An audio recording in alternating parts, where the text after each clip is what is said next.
Desde Berlín, la segunda temporada del podcast Salón Berlinés en la Ninfa Eco, con el apoyo del Senatsverwaltung für Kultur und Europa, que significa el Senado de Cultura y Europa de esta ciudad, y en la moderación Ingeborg Robles y José Luis Pizzi. Aus Berlin die zweite Saison des Podcasts Salon Berlinés in der Ninfa Eco, unterstützt von der Berliner Senatsverwaltung für Kultur und Europa, moderiert von José Luis Pizzi und Ingeborg Robles.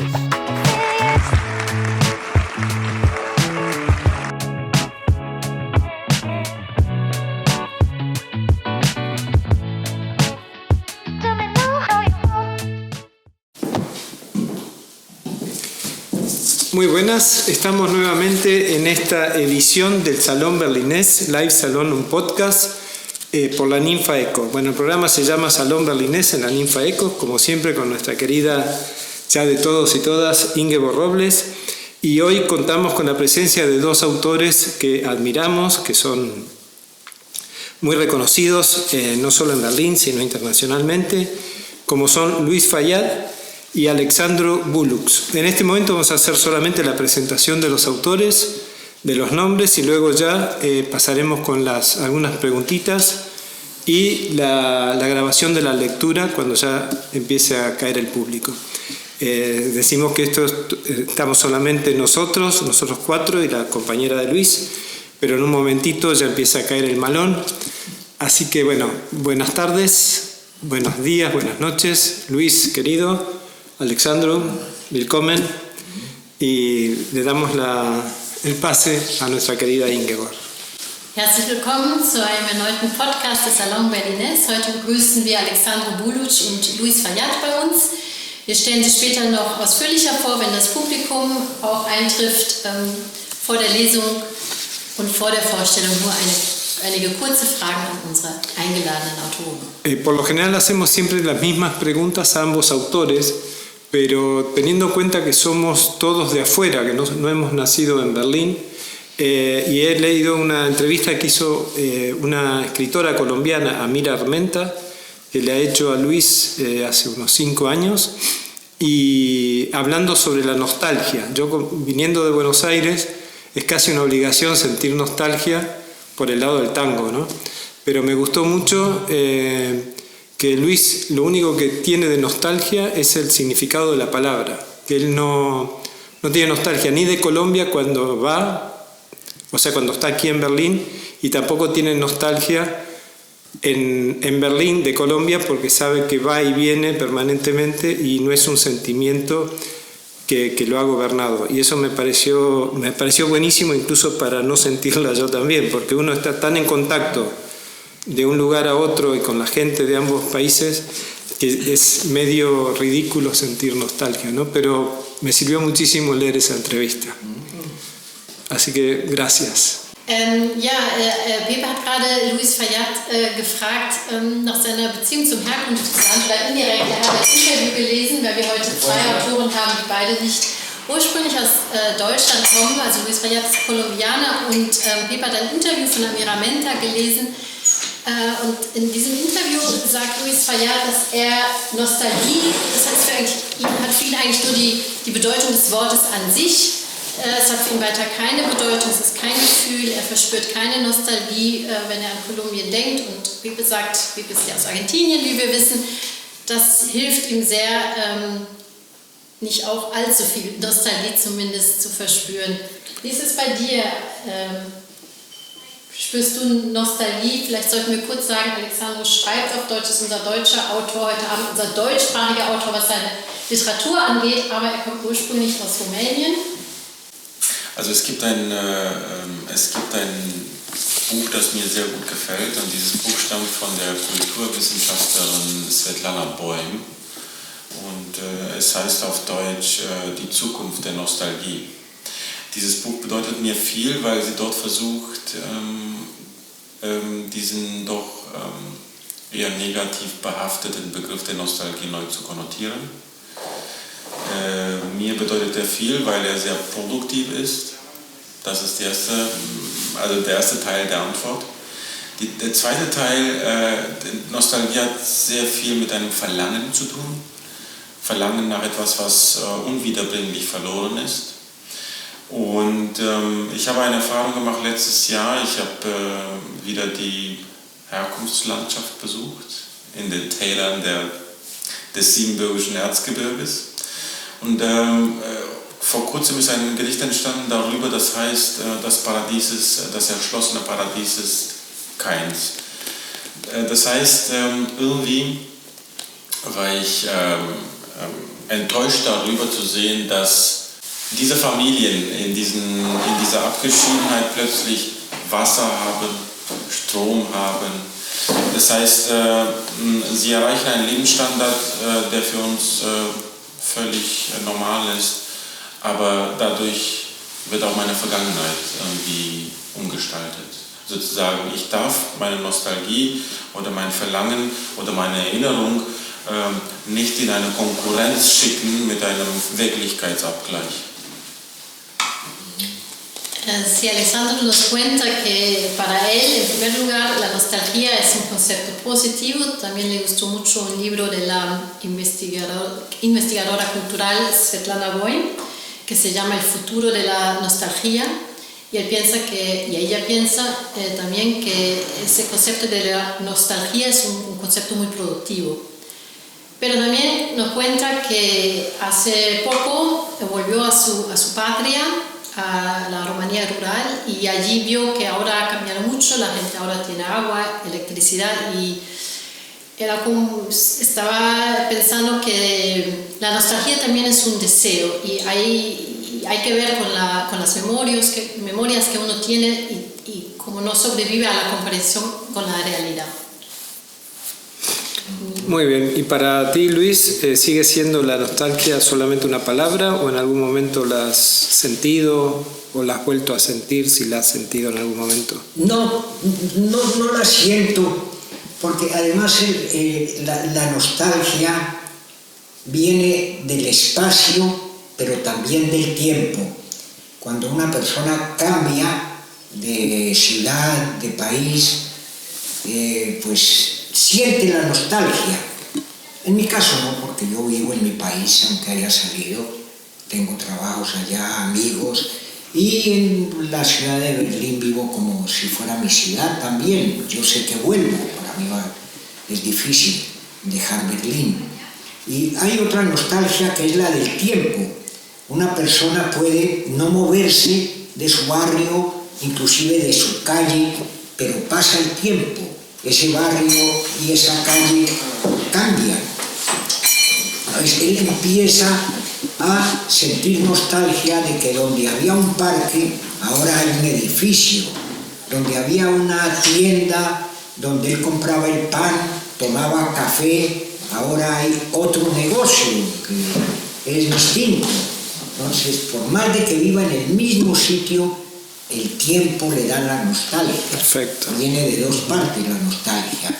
Yo no alcanzo a sentirla y es un sentimiento, como se dice, y positivo, como decían Ingeborg y Alessandro, que tiene una belleza que va al sentimiento. Y para los escritores, por más de que exista el conocimiento de la literatura, la experiencia, la búsqueda a través de técnicas de él mismo, de estilos que les da el texto, guardar los sentimientos para mí, por más de que muchos la contradigan, tiene mucho que ver con mi arte al menos. Ok, clarísimo. Yo diría, si querés traducir un poco lo que ha dicho Luis. Y cortaríamos esta primera parte porque ya está llegando la gente y luego seguiríamos la segunda parte de nuestro podcast ya con las lecturas y las preguntas del público. Pero antes... Genau, das Publikum trifft schon ein, freuen uns. Deswegen ich übersetze noch kurz die Antwort von Luis Fayad und dann beginnen wir gleich mit der Lektüre. Luis Fayad sagt, dass er die Nostalgie eigentlich so nicht empfindet. Er sagt, es gibt auch zwei Arten von Nostalgie, die des Raumes und die der Zeit. Und die des Raumes, die empfindet er eigentlich nicht, weil er arbeitet noch in Kolumbien, hat Freunde da und Berlin ist auch seine Stadt, er kommt auch immer zurück. Und was die Zeit angeht, sagte man kann auch sich nicht vom Fleck bewegen und trotzdem Nostalgie empfinden, weil sich die eigene Straße ändert, wo man früher einen Kaffee getrunken hat, gibt es heute ein neues Geschäft und so weiter. Und deswegen. Ok, como prometimos, cortamos aquí y luego ya vienen las lecturas de ambos autores y las preguntas de nuestro querido público. Hasta luego.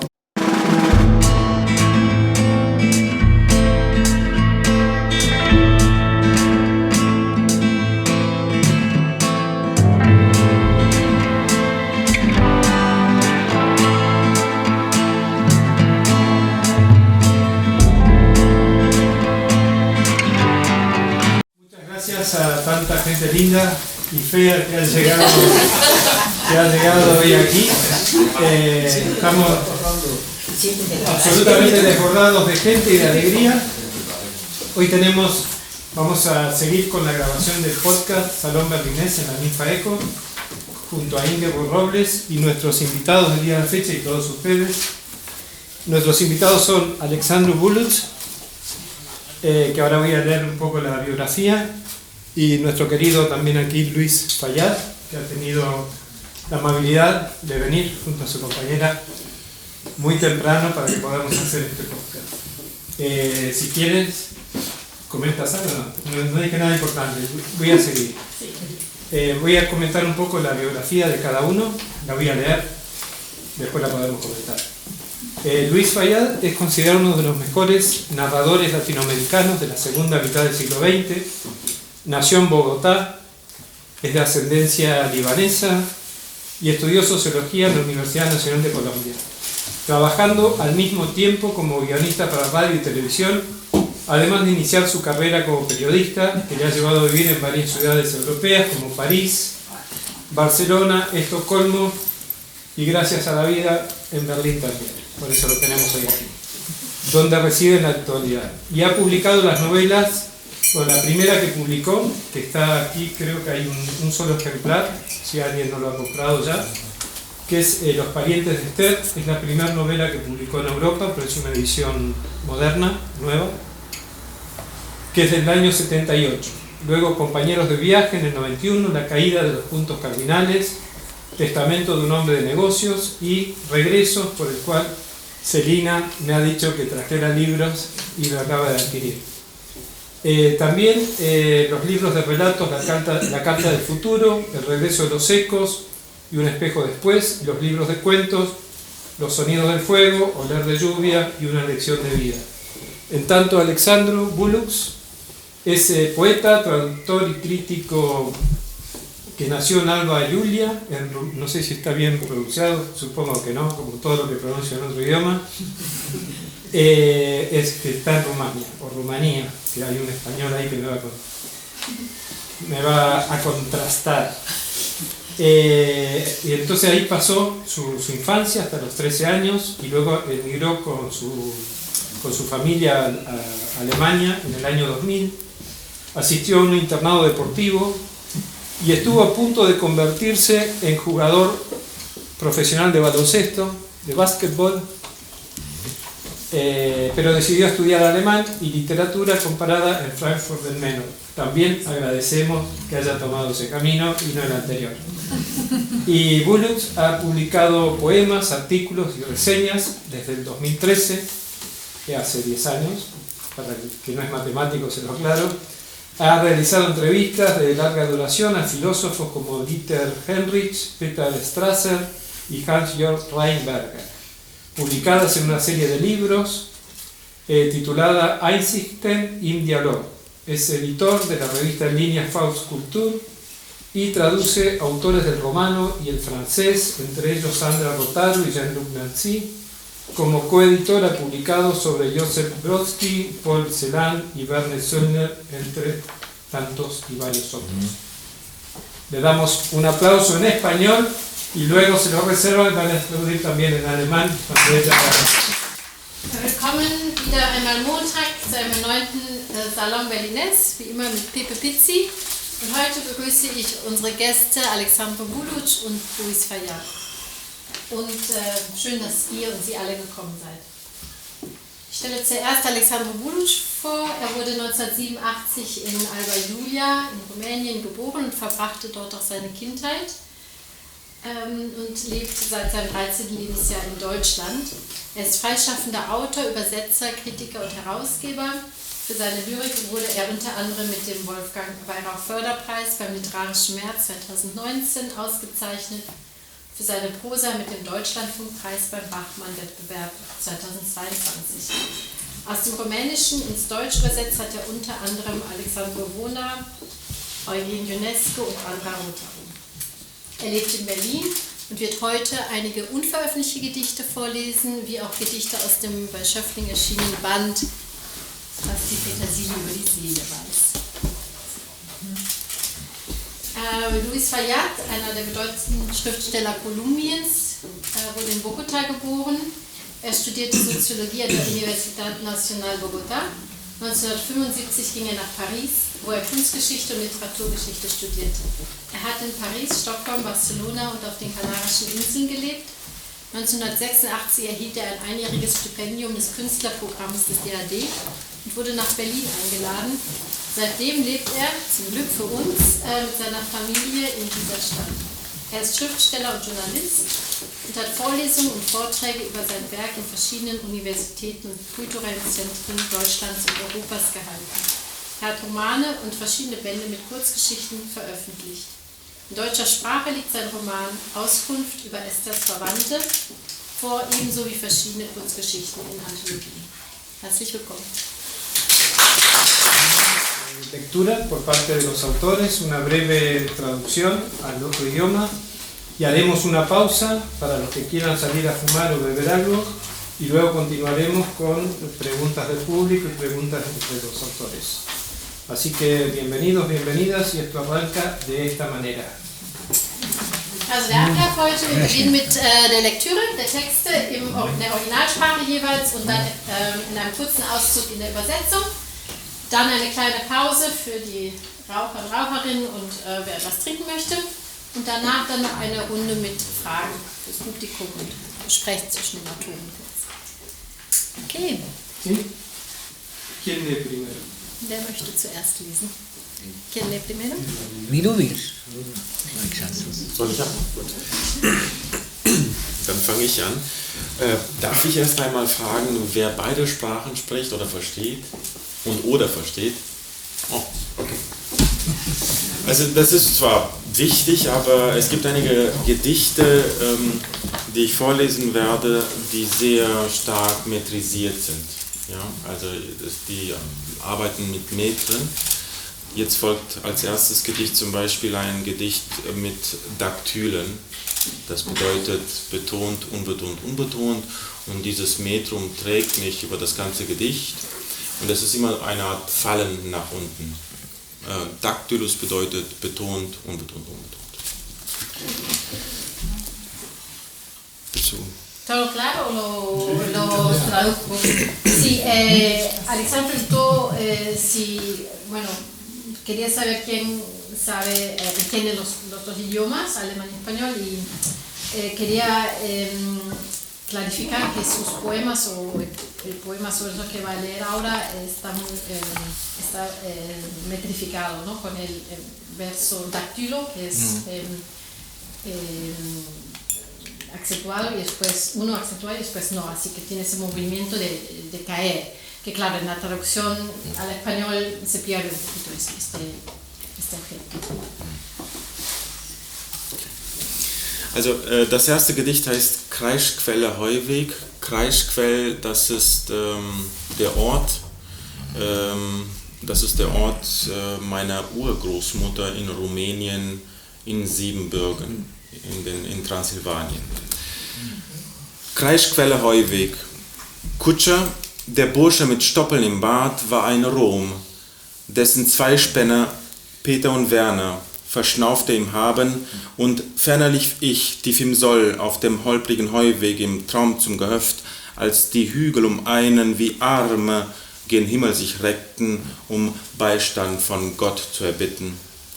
Diesseitig die sich das Glück, Paradies eines Hörens, des frühesten Gackerns und Kikerikis, auf das Maika von Kolben in Blecheimer, festeste Maiskörner, Rebler und schwungvoll von links mit der rechten dann Streue, die Goldzähne schnäbeln von Zahnlosen hin. Flugs, ob des heftigen Ausbruchs von Schweiß, zu den Fischen im Bach und die Schräge hinan auf den Scheitel zum Leckstein, vergessen, was Wettsteine rufen, aus Wassern in Kumpfen an Hüften, die stählern sich zirkeln durchs Frühsommergras. Scharf war durch einen die Axt aus dem eichenen Hackklotz, dem blutende Wunden sie schlug.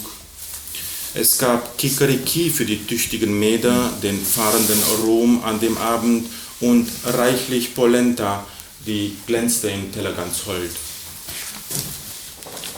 Ese poema no hay traducción, pero es un poema sobre su bisabuela en Transilvania, en Rumanía.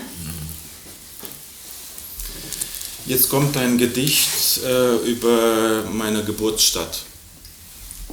Ahora sigue un poema sobre su ciudad natal.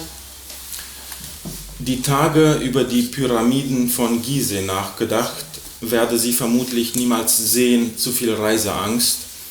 Es war in der Zeit, trage sie schließlich ständig im Mund, die Gizehs, die Eindrehfilter meine selbstgedrehten, kam von Kairo über Kalkstein zum Kairos des Stillens von Durst im Sommer auf einem Weißenburger Markt vor 2000. Der spitzen Messerschneiden aus rostfreiem Stahl funken Bilder zurück in die Gegenwart, flunkern. War es die Demut vor der Armut der Durstigen? Es war auf jeden Fall kühn, von den Obst- und Gemüsehändlern Kunden die Wassermelonen, die sie auserwählten, erst kosten zu lassen. Es gab sie ja nicht in Stücken, sondern ganz oder gar nicht. Dass kleinere Melonen unverkäuflich werden könnten, war halb so schlimm.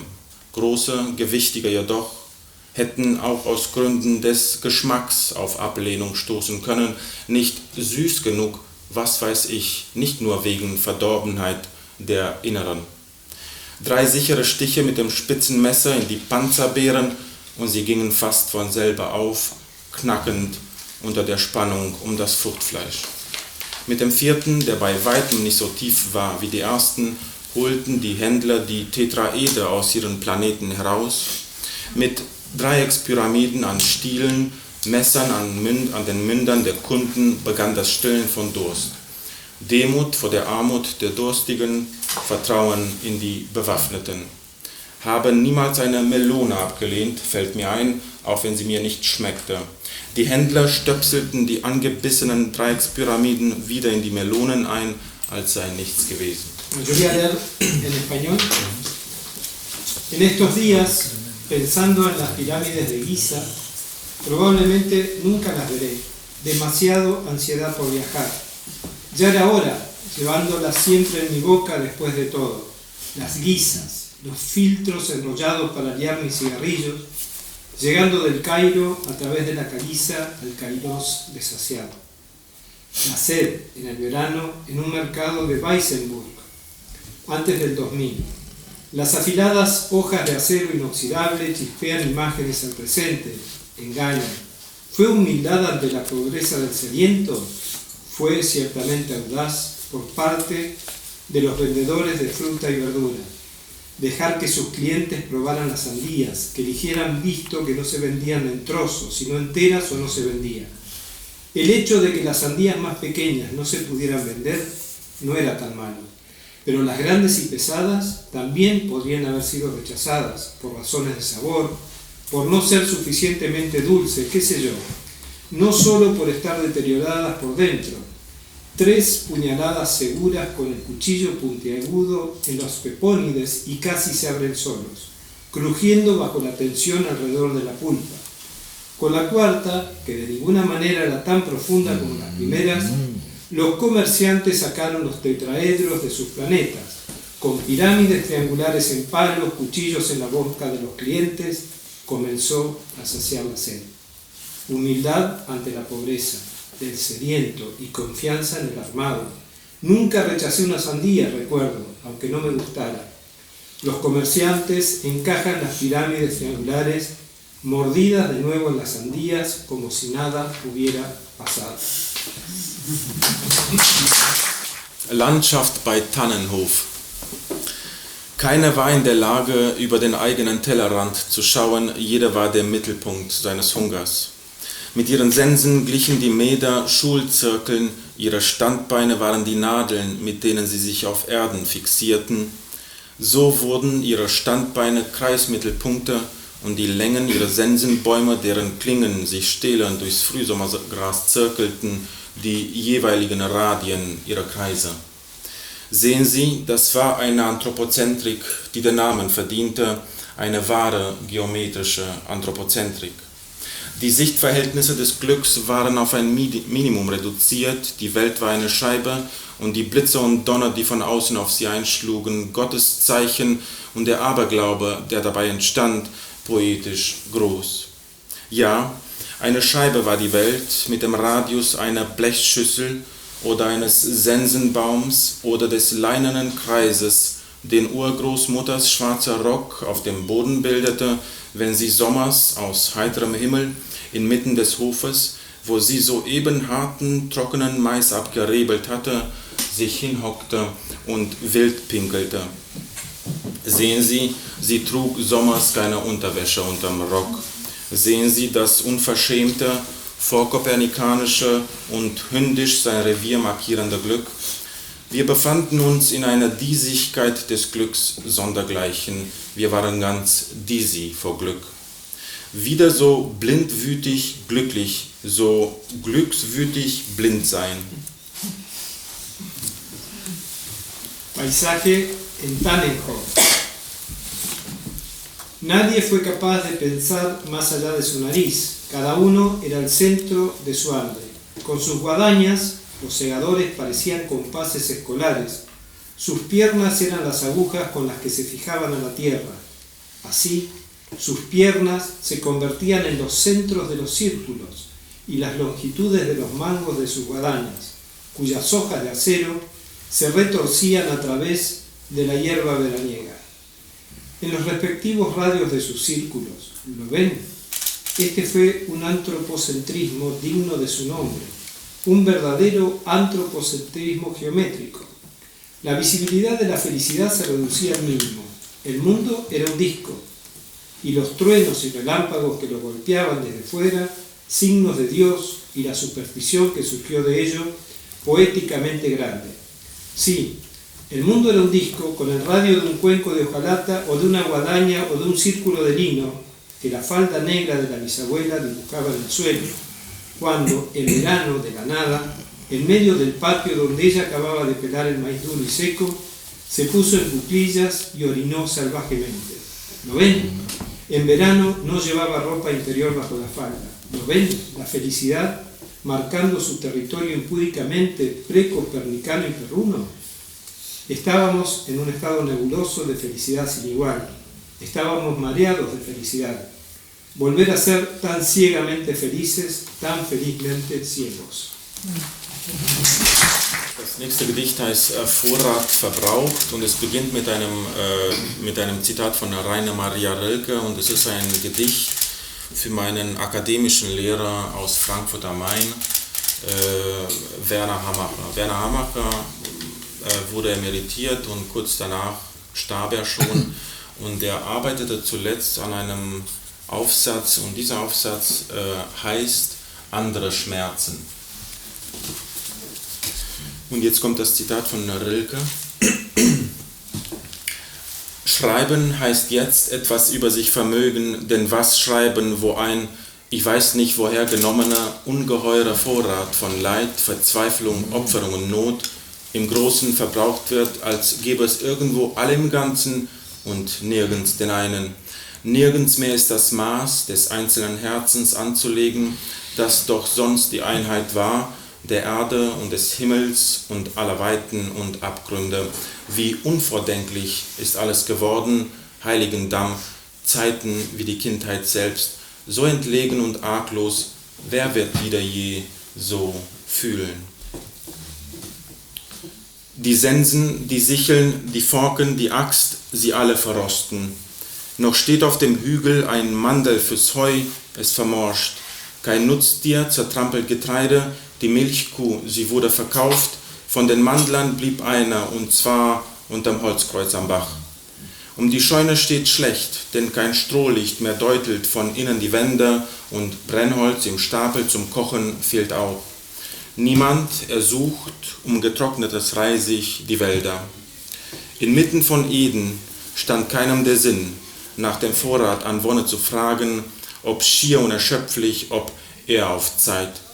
Agafia und Petrus sind weg, auch Maika ist weg.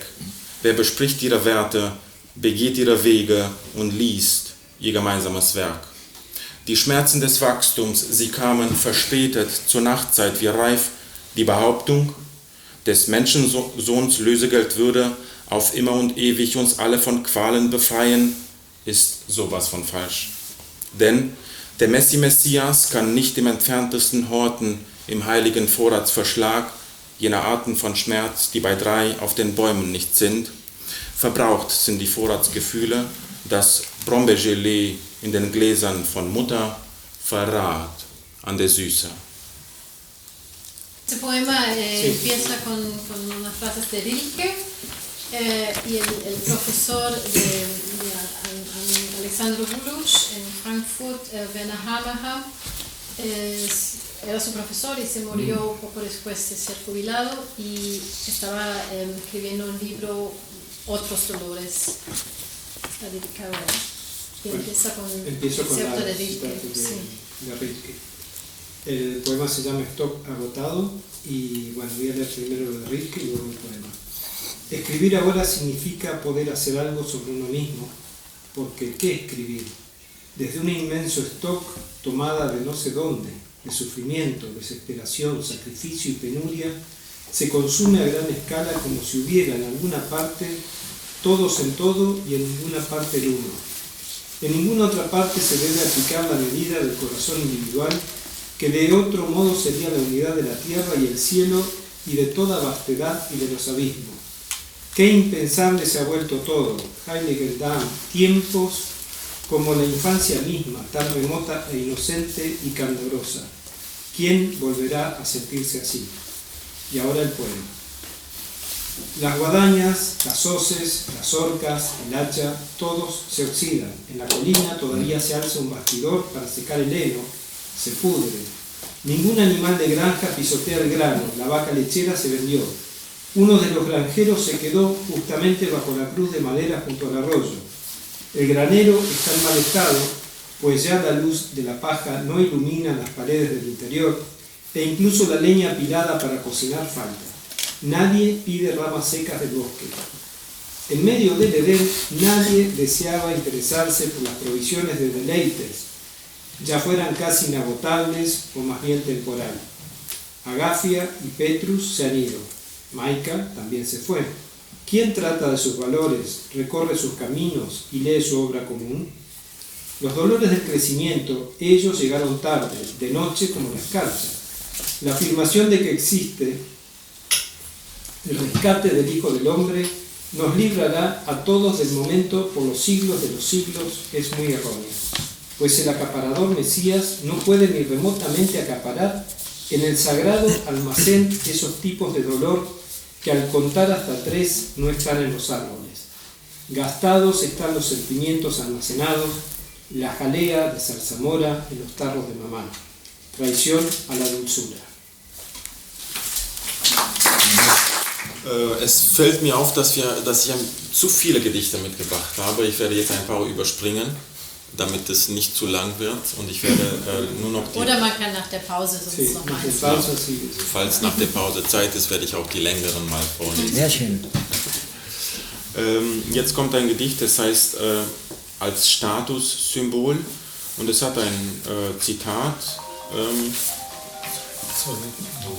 Und dieses Zitat lautet von Ludwig Preller: Hat die Axt des Hinterwäldlers lange der Kultur der Dörfer und Städte vorarbeiten müssen. Als Statussymbol für alle, die keines mehr brauchten, fuhr uns der Dacia dorthin. Und was waren wir hörig in Kreischquell beim Hirten rumänisch heilige Mütter, die gaben die Schollenpflicht weiter an uns wie an Scheune und Stall seine Helligkeit Heu.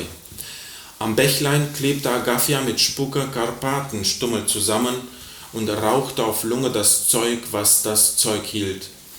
Zitzen melkten sich selber, wir tranken aus Kübeln die fetteste Milch, die wärmte den Magen und lullte uns Lulace ein.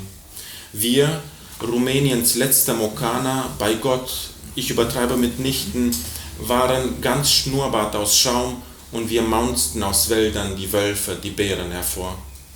Der eine brach sich am Fischteich ein Schienbein und weinte als lachender Dritter vor Mitleid mit Mitleid mit Leid. Huckepack nahm uns die Uhr, wie die Lurchen den Lurch, und selbst als die Kühe auf Schrägen in Straucheln gerieten, so dass Schellen laut klirrten, kamen die Hirten nicht drauf und nicht drauf, dass sie irrten. Als Statussymbol für alle, die keines mehr brauchten, fuhr uns der Dacia zurück. Wir prellten die Zecke in uns mit der Axt der Stibitzten und zechten mit Prellern den Dorfdeppen zu, deren Axt die Kultur mit waldigem Zwiespalt von Buchen und Fichten fürs Funkenflugfeuer versah, bis tief in die Nacht und darüber hinab.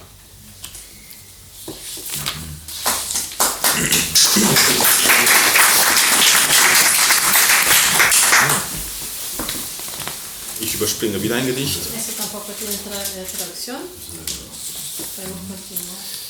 Pero continuamos con Alexandro luego de la pausa. Que lea algo, Luis. Noch 3 kurze Gedichte. Okay. Vielleicht zu diesem Gedicht, das ich gerade vorgelesen habe, als Statussymbol. Ich spreche hier in diesem Gedicht vom Hirten Rumänisch und das ist eine Referenz, die wird man nicht so einfach entdecken, aber sie stammt von Paul Celan und er spricht, ich erwähne das, er spricht von einem Hirten Spanisch.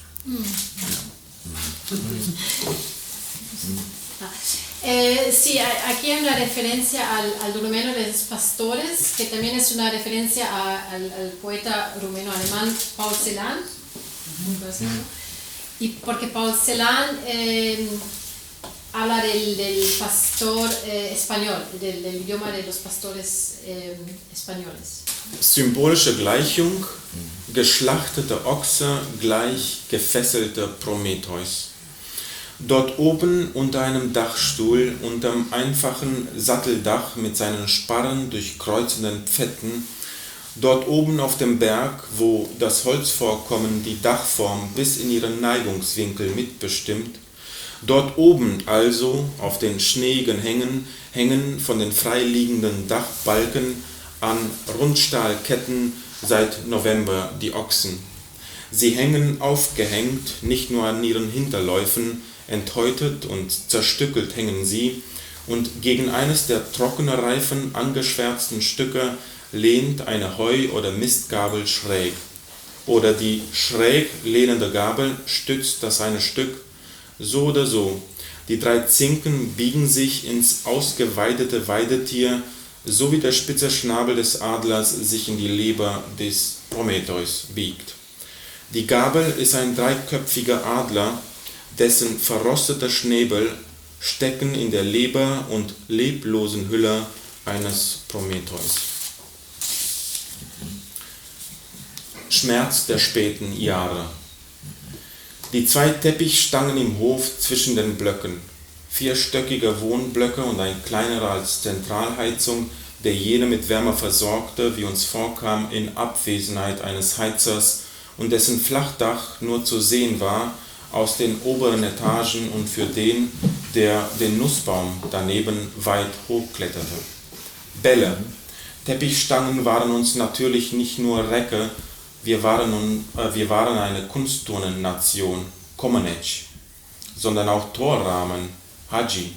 Aber mal ehrlich, die Bälle landeten nur in seltenen Fällen ohne Absicht auf dem Dach. Walnüsse, deren Gehirne ruhten in den harten braunen Schalen, die ihrerseits in den zerbeulten, fleischigen Grünen ruhten, oder lagen wie unter Messer offen da, weil die braunen, die wir für den Preis verfärbte Finger von den Grünen befreiten, den Aufschlag nicht überlebten.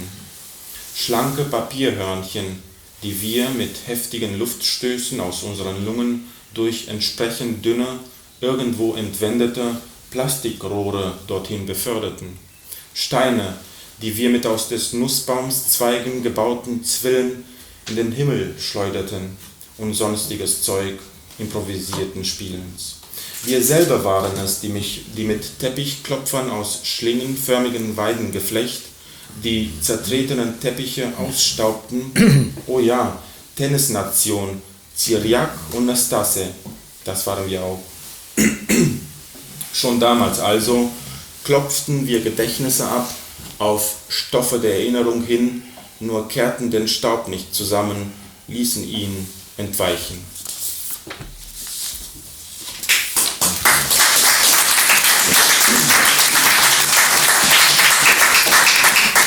Mein letztes Gedicht vorerst. Das Feuer heißt dieses Gedicht. Es ist ein Motiv von Arcimboldo. Arcimboldo war ein Künstler des 16. Jahrhunderts und er stellt dar, wie das Kopfhaar einer Gestalt, einer menschlichen Gestalt brennt. Und bei der Recherche dieses Gedichts habe ich dieses Motiv wiederentdeckt, und zwar auf dem Cover des berühmten Pink Floyd Albums Wish You Were Here. Dort reichen sich zwei Männer die Hand und das Kopfhaar des einen brennt. Jetzt folgt ein Läusegedicht. Das Feuer. Und wisst ihr noch, ihr Landsleute, wie auf eurer verlausten Kopfhaut Petroleum brannte, in der Lampe der Brenner den Docht hielt und nur so viel Luft zuführte, dass die Flamme weiß und hell? Es war, ihr wisst es, die Zeit der Ausfälle von Strom und Gas, Licht und Wärme in den Wohnblöcken. Es war eine Zeit der Hydrozentralen und Kombinate für Petrochemie. Was wiederum eine Zeit war, in einer Zeit der großen Versteinerungen, der Blöcke, die alles auszumachen drohten. Ich weiß es, man setzte sich nicht hinweg über der Engel Rückschauverbot und nicht noch einmal in den Abgrund eine Reihe sich selbst enthaltender Bilder, könnte man nicht darüber hinwegsehen, bis zurück zu Arcimboldos Kopfhaar aus brennenden Holzscheiten.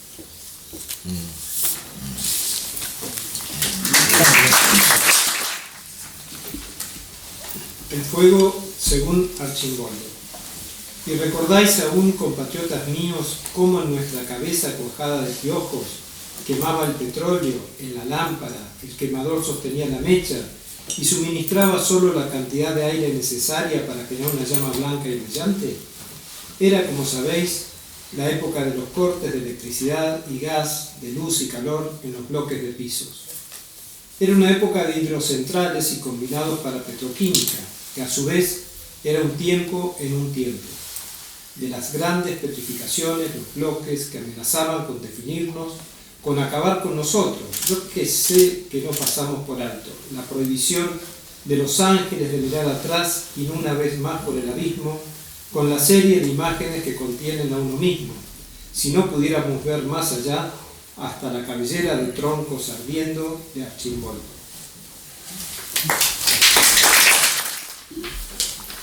Por ahora, digamos que la parte de Alexandru, hasta después de la pausa. Genau.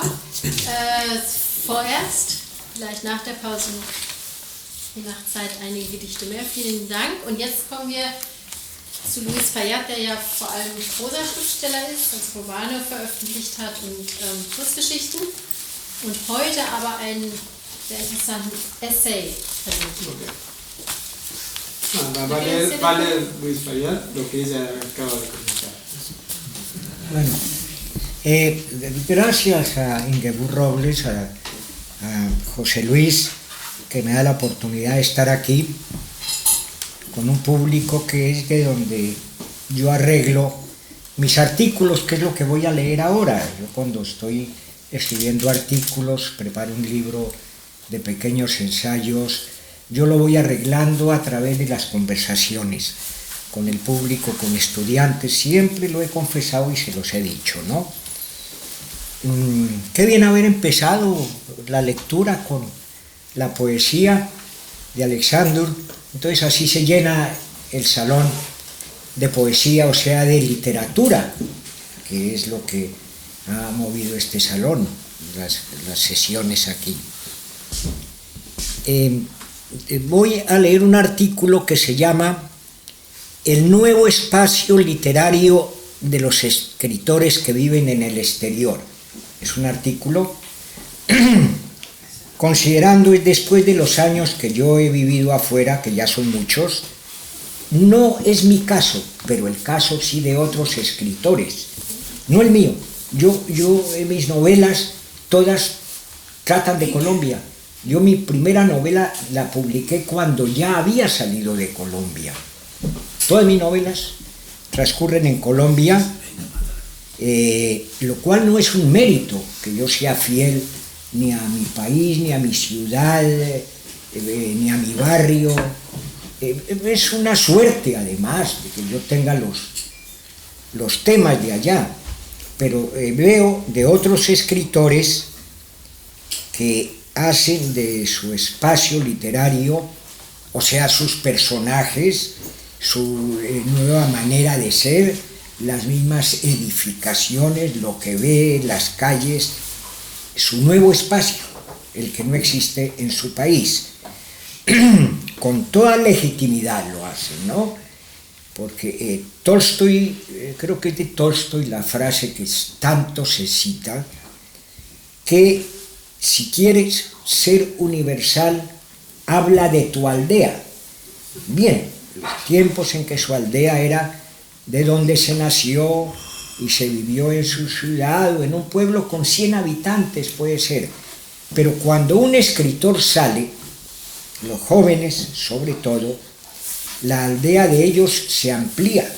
La aldea también es el exterior. Un escritor de Ecuador que nace en el campo, de pronto va a vivir a Bruselas, y esa también es su aldea. Por eso para mí es legítimo que escriban sobre eso, ¿no? Él no está contradiciendo a nadie la frase de Tolstoy, la está cumpliendo haciendo consideraciones, que es lo que yo hago en este artículo, que lo voy a leer. Entonces, el nuevo espacio literario de los escritores que viven en el exterior. En un libro de ciencias naturales leí que la corteza terrestre está aún en formación y que en este movimiento el continente americano y el europeo se alejan entre sí 25 milímetros al año. Y a través de las noticias asistimos no hace mucho a la inauguración de un túnel que une Gran Bretaña, Inglaterra en este caso exacto, con Francia, o sea que ha quedado asegurada la única pieza que andaba suelta en Europa.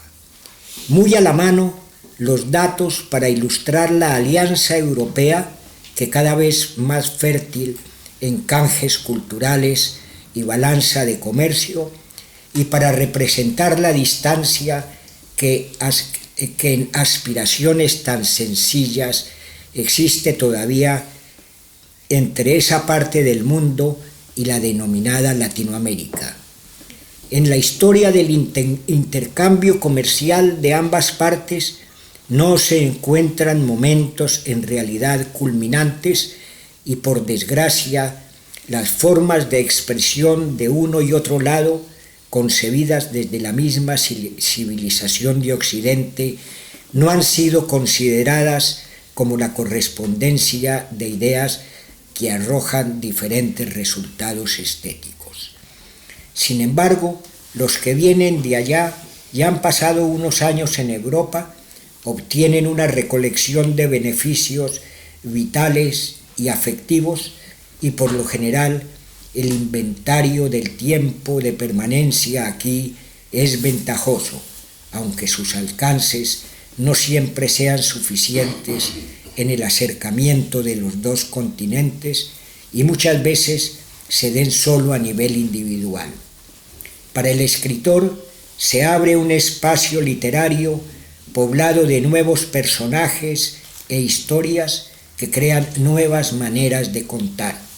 El lenguaje y la geografía derivan en una geografía literaria que le proporciona otros acentos, cuya influencia en la memoria y en el imaginario de su obra se resuelve con distintos grados de profundidad.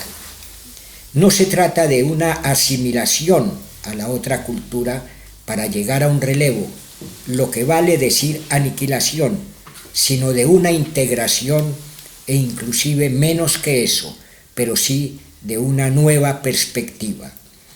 La llegada con las impresiones del reciente panorama antes de empezar a vivir en él como una costumbre son parte principal del recuento que se hace un escritor y que hay que tratar de dominar para que los resultados literarios no provengan de una inspiración primaria, pero al menos para los del trópico es difícil contenerse para no escribir siquiera una vez sobre la incredulidad que les causa ver que el día se alarga muchas horas después de que debería haberse acabado, solo porque es verano, o sobre la mañana que por primera vez ven caer la nieve y quedan menos asombrados con ella que con el silencio de su caída. Cuando quieren librar a la inspiración de la visita periódica y elemental de las estaciones, los conduce a la aventura literaria el ver desde una ventana de París que los árboles de ramas sin hojas se llenan luego con un olor frondoso y de nuevo se van desnudando para mostrar, como antes, solo sus troncos. El ambiente físico también les reserva la sorpresa de hacerlos sentir, mientras caminan por el animado centro de Berlín, la picada de zancudos más bravos que los del trópico, u oír hablar de contagios con virus cuyo nombre es desconocido entre ellos. Las donaciones del lenguaje empezaron a ser fastuosas para mí en la ciudad española de San Sebastián, cuando a la entrada de un parque enrejado leí una advertencia: este parque estará abierto hasta 1 hora después de la puesta del sol.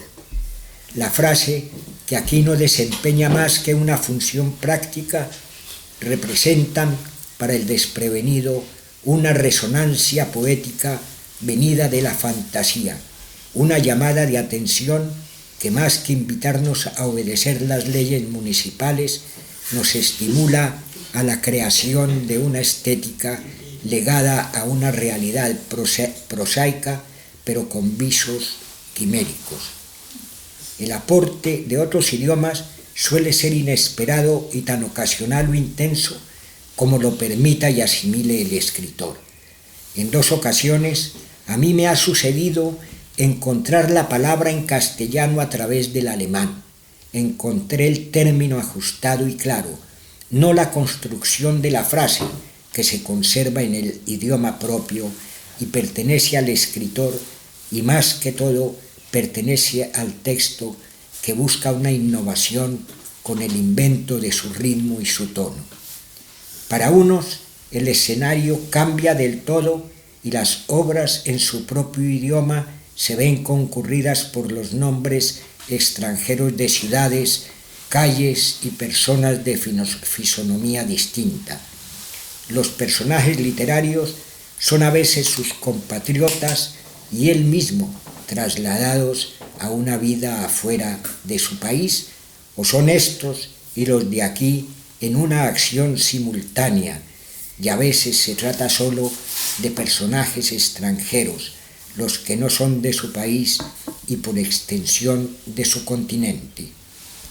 Los casos extremos, sin elogios ni cargos, se dan entre los escritores que han asumido otra lengua, lo que equivale a tomar una nueva nacionalidad, mientras otros, si bien conciben su obra desde aquí, la construyen con su paisaje natal y su historia.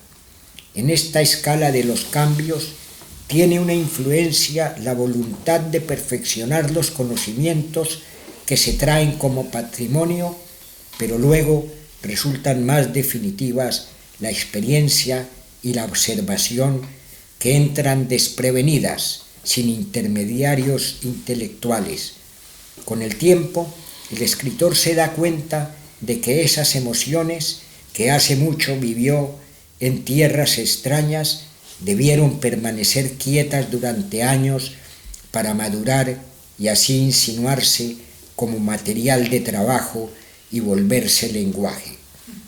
El escritor recuerda las primeras impresiones y solo entonces se acuerda de que en ciudades como Berlín o París esas impresiones vivieron en él desde antes, ampliadas por el encuentro diario con la multitud de la calle, con personas que en ese momento no eran más que transeúntes que cruzaban a su lado y todavía no hacían presentir que iban a formar parte de sus trabajos literarios. Son las imágenes que salen de las esquinas como de espejos que ponen adelante los reflejos del mundo. Además, cada sensación y las excitaciones y sobrecogimientos van acompañados por el anhelo de repasar con la mirada lo que ya se sabía de Europa y de aprender con una ansia inconsciente todo lo que se concentra en su mapa y lo que está en los libros.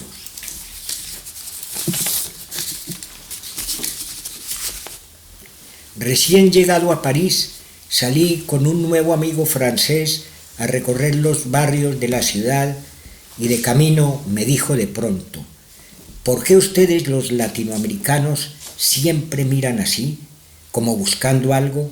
¿Qué es lo que tanto buscan ustedes?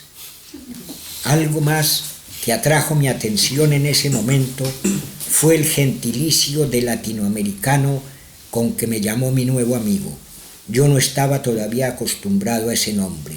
Cuando ya lo había hecho mío, tuve otra experiencia, esta vez durante un acto cultural en Berlín. Un escritor brasileño y yo fuimos invitados a dialogar con un grupo de periodistas latinoamericanos que por esos meses asistían a un curso de técnicas modernas de los medios de comunicación. Había también representantes alemanes y uno de ellos sirvió de moderador. Mi colega brasileño se quejó de la falta de información de los especialistas europeos acerca de Latinoamérica. Las veces que lo entrevistaban o charlaban con él, lo trataban de latinoamericano y se referían en general al continente sin hacer distinciones de países, cuando él era brasileño y sabía que las grandes diferencias de un país a otro obligan a considerarlos por separado. El moderador intervino entonces para decir que las diferencias entre los países europeos eran aún mayores, pero él, como alemán, se sentía orgulloso cuando lo llamaban europeo. De este modo, se puso a la vista esa conciencia que hizo posible la unión de Europa, y a mí se me amplió el espacio literario con un tema que, aun cuando estaba de camino, podía permanecer latente. A menudo me viene la idea de que mi condición de latinoamericano, o con más precisión de colombiano, no me impide tener nuevos compatriotas y pertenecer, no por filiación, sino por afiliación a un nuevo lugar. Es la impresión que tengo cuando desde la ventana de mi casa contemplo los comercios instalados a lo largo de la calle y entre las variadas ofertas distingo el aviso de un imbis japonés, el de una boutique francesa y el de librerías de diferentes idiomas, y al salir a la calle me encuentro con un vendedor de flores pakistaní, cruzo al lado de tabernas griegas, alemanas, indias, vuelvo la mirada atraída por los pitos y voces que salen del desfile de automóviles con que los turcos celebran sus bodas y leo el cartel que anuncia la exposición de un pintor húngaro, la hoja volante que invita a la lectura de un escritor cubano y el programa musical de una pianista austriaca, todos radicados en Berlín. Entonces Me parece que la ciudad no pertenece a nadie y a la vez es propiedad colectiva donde cada uno hace parte de un conjunto formado de otros diversos, que si bien pueden reconocerse por separado, son inseparables. Cada uno sirve para identificar la ciudad. Sus habitantes, incluidos los de denominación alemana, adoptan su nacionalidad mediante un trámite que no requiere de papeles y en el que no cuentan la voluntad ni el gusto, ni tiene por qué perder la vieja manera de ser. Un día muy de mañana, un amigo alemán me señaló en la calle a un hombre y me dijo: «Mira, un berlinés». Después, a petición mía, buscamos otro, pero entre miles de personas no pudo señalármelo. Vimos algunos parecidos con gabardina y maletín, pero ambos acordamos que ninguno era igual, y entre ellos vimos otros berlineses. Turcos, árabes y vietnamitas que abrían las puertas de sus negocios y otros para mí exóticos que iban a sus trabajos. Esos eran berlineses. Por eso presiento que en todos ellos anida el doble título de ser de aquí y ser de afuera, tanto en los que han nacido en la ciudad como en los que, por obligación o por libre albedrío, ruedan en la diáspora y llegan a un lugar al que ellos mismos ayudan a darle carisma y a crearle sus modos de vida y su manera de ser.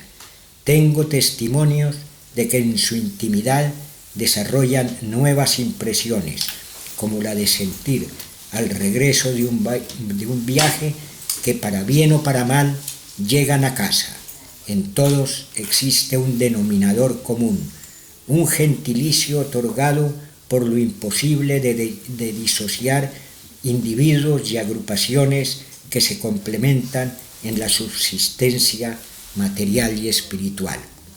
Este es uno de los procesos con que se abre una nueva fuente para los trabajos de ficción, distinta de las otras nuevas fuentes y a disposición del escritor que desee expresarse por medio de sus dones y propuestas.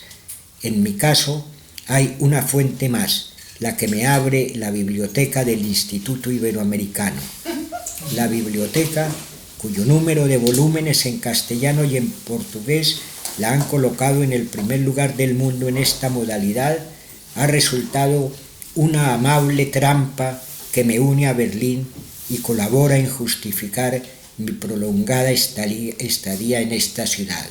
Sin yo mismo presentirlo ni buscarlo, sus libros me ofrecieron otro espacio literario que no surgió de las experiencias ni del vínculo con otras personas. El poder de atracción sale de su presencia, de los deseos de utilizarla y satisfacer el estímulo de inventar trabajos para no desperdiciarla.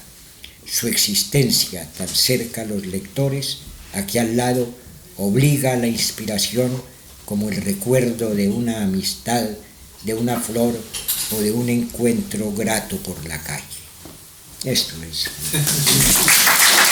Kurzen Auszug, mittelkurz auf Deutsch. Louis Fayat schreibt in diesem Aufsatz über den neuen literarischen Raum der im Ausland lebenden Schriftsteller. Und er sagt, eigentlich betrifft das ihn nicht, weil er immer über Kolumbien schreibt, auch obwohl er hier lebt. Und auch sein erster Roman sogar, den schrieb er erst, als er schon weggegangen war, weggezogen war. Aber er sagt, andere Schriftsteller, die er kennt, die schreiben über den neuen Raum, über die neue Gegend, in der sie leben. Und das hat auch seine Legitimität. Er hat Tolstoi zitiert, er glaubt, es war Tolstoi, der gesagt hat, wenn du universell sein willst, dann schreib über dein Dorf. Aber Louis Fayat sagt, viele junge Leute und überhaupt Leute verlassen ihr Dorf heutzutage, leben dann woanders, in Brüssel oder wo auch immer und schreiben natürlich dann auch darüber, einige zumindest. Und das ist dann auch ihr Dorf, sozusagen, erweitert sich. Und darum geht es. Ich überspringe mal kurz die Einleitung und komme gleich eben zu der Problematik des Schriftstellers, der sich von seinem Ursprungsland entfernt hat. Für den Schriftsteller eröffnet sich ein literarischer Raum mit neuen Charakteren und Geschichten, die neue Erzählweisen schaffen. Sprache und Geografie führen zu einer literarischen Geografie, die ihr neue Akzente verleiht, deren Einfluss auf das Gedächtnis und die Vorstellungskraft in seinem Werk verschiedene Grade von Tiefe bewirkt. Es geht nicht um eine Assimilation an die andere Kultur, um es sich leichter zu machen, das einer Selbstauslöschung gleichkäme, sondern um eine Integration. Und noch weniger als das, aber doch um eine neue Perspektive. Die Ankunft mit den Eindrücken des neuartigen Panoramas, bevor man beginnt, darin zu leben und sich daran zu gewöhnen, ist der Hauptteil der Erzählung, die sich ein Autor erschafft und die beherrscht werden muss, damit die literarischen Ergebnisse nicht nur aus einer ersten Inspiration bestehen. Aber zumindest für diejenigen, die aus den Tropen kommen, ist es schwierig, nicht zumindest einmal von der Ungläubigkeit zu berichten, die sie befällt, wenn sie sehen, dass der Tag sich noch viel länger hinzieht, nachdem er eigentlich schon aufgehört hat, nur weil es Sommer ist. Oder über den Morgen zu schreiben, an dem sie zum ersten Mal Schnee fallen gesehen haben und weniger erstaunt über ihn sind, als über das Schweigen seines Fallens. Wenn man die Inspiration von der periodischen und elementaren Wiederkehr der Jahreszeiten befreien will, führt sie das Abenteuer der Literatur dazu, von einem Pariser Fenster aus zu sehen, wie die blattlosen Äste der Bäume sich später mit einem üppigen Duft füllen und sich wieder entblößen, um wie zuvor nur ihre Stämme zu zeigen. Die physische Umgebung hält auch Überraschungen bereit, wie die Erfahrung beim Spazierengehen durch das belebte Zentrum Berlins von Mücken gestochen zu werden, die aggressiver sind als in den Tropen, oder von Viren mit unbekannten Namen zu hören. Die ersten prunkhaften Spenden aus einer anderen Sprache erhielt ich in der spanischen Stadt San Sebastián, als ich am Eingang eines umzäunten Parks den Hinweis las: dieser Park schließt 1 Stunde nach Sonnenuntergang. Der Satz, der hier lediglich eine praktische Funktion erfüllt, hat für den Unvorbereiteten eine poetische Resonanz aus dem Reich der Fantasie. Einen Weckruf, der uns nicht nur dazu anregt, den städtischen Gesetzen zu gehorchen, sondern auch eine Ästhetik zu schaffen, die mit einer prosaischen Realität verbunden ist, aber mit chimärischen Anklängen. Der Beitrag anderer Sprachen ist oft unerwartet und hängt in Häufigkeit und Intensität vom Schriftsteller ab. Mir ist es zweimal passiert, dass ich das spanische Wort erst über das Deutsche gefunden habe. Ich fand den Begriff passend und klar, nicht jedoch den Satzbau, den man sich in der eigenen Sprache bewahrt und dem Schriftsteller und vor allem dem Text gehört, der mit der Erfindung seines Rhythmus und seines Tons nach Neuerungen sucht. Für einige ändert sich die Szenerie total und in der eigenen Sprache verfassten Werke werden überfrachtet mit dem ausländischen Namen von Städten, Straßen und Personen von anderer Physiognomie. Die literarischen Charaktere sind manchmal seine Landsleute und er selbst, transportiert in ein Leben außerhalb seines Landes, oder sie und die von hier kommen gleichzeitig in einer Handlung vor. Und manchmal handelt es sich nur um ausländische Charaktere, die nicht aus seinem Land und daher auch nicht von seinem Kontinent stammen. Die Extremfälle ohne Lob oder Tadel liegen bei Schriftstellern, die eine andere Sprache angenommen haben, was gleichbedeutend damit ist, eine neue Nationalität anzunehmen, während andere, obwohl sie ihr Werk von hier aus konzipieren, es mit ihrer heimatlichen Landschaft und Geschichte ausstatten. Auf dieser Skala möglicher Veränderungen hat zunächst der Wille, das mitgebrachte Wissen zu perfektionieren, noch großen Einfluss. Später dann erweisen sich die Erfahrung und Beobachtung, die sich unvorbereitet und ohne intellektuelle Vermittlung ergeben, als entscheidender. Mit der Zeit bemerkt der Schriftsteller, dass diese Gefühle, die er vor langer Zeit in fremden Ländern erlebte, viele Jahre schweigen mussten, um zu reifen und sich so einzuschleichen als Arbeitsmaterial und Widersprache zu werden. Der Schriftsteller erinnert sich an seine ersten Eindrücke und erst dann erinnert er sich daran, dass in Städten wie Berlin oder Paris diese Eindrücke bereits in ihm existierten, verstärkt durch die täglichen Begegnungen mit Menschen, die in diesem Moment nur Passanten waren, die an ihm vorbeigingen und noch nicht ahnen ließen, dass sie Teil seiner literarischen Arbeit werden würden. Es sind Bilder, die aus den Ecken hervorkommen wie aus Spiegeln, die die Bilder der Welt reflektieren. Außerdem wird jeder Eindruck, jede Empfindung und Erschütterung von dem Verlangen begleitet, mit dem Blick zu überprüfen, was man bereits über Europa wusste, und mit einer unbewussten Ängstlichkeit alles zu lernen, was auf seiner Landkarte konzentriert ist und in den Büchern steht. Als ich gerade in Paris angekommen war, ging ich mit einem neuen französischen Freund aus und wir erkundeten die Stadt viel. Und auf dem Weg sagte er plötzlich zu mir: Warum schaut ihr Lateinamerikaner immer so umher, als würdet ihr etwas suchen? Was sucht ihr so sehr? Etwas, was in diesem Moment noch mehr meine Aufmerksamkeit erregte, war die Anrede Lateinamerikaner, mit der mich mein neuer Freund adressierte. Ich war diesen Begriff noch nicht gewohnt.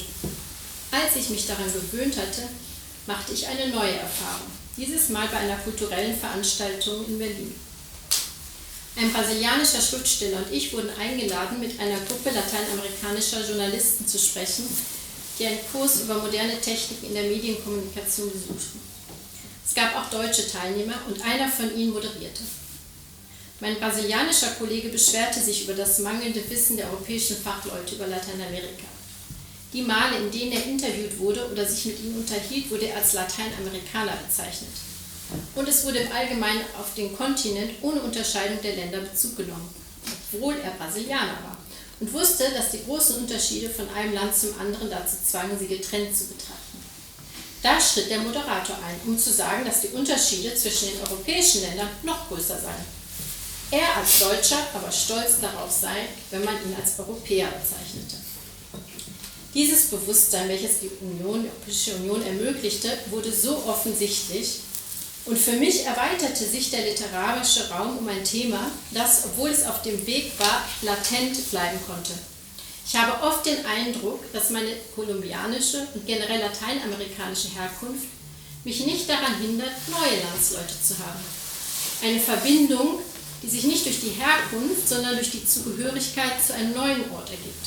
Das ist der Eindruck, den ich habe, wenn ich aus dem Fenster meines Hauses die Geschäfte entlang der Straße betrachte und unter den verschiedenen Angeboten das Schild eines japanischen Imbisses, einer französischen Boutique und Buchhandlungen in verschiedenen Sprachen entdecke.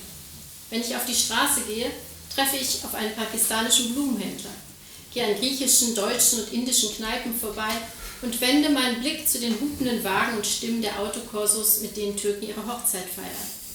Ich lese das Schild, das die Ausstellung eines ungarischen Malers ankündigt, den Handzettel, der zur Lesung eines kubanischen Schriftstellers einlädt, und das musikalische Programm einer österreichischen Pianistin, und alle sind in Berlin ansässig.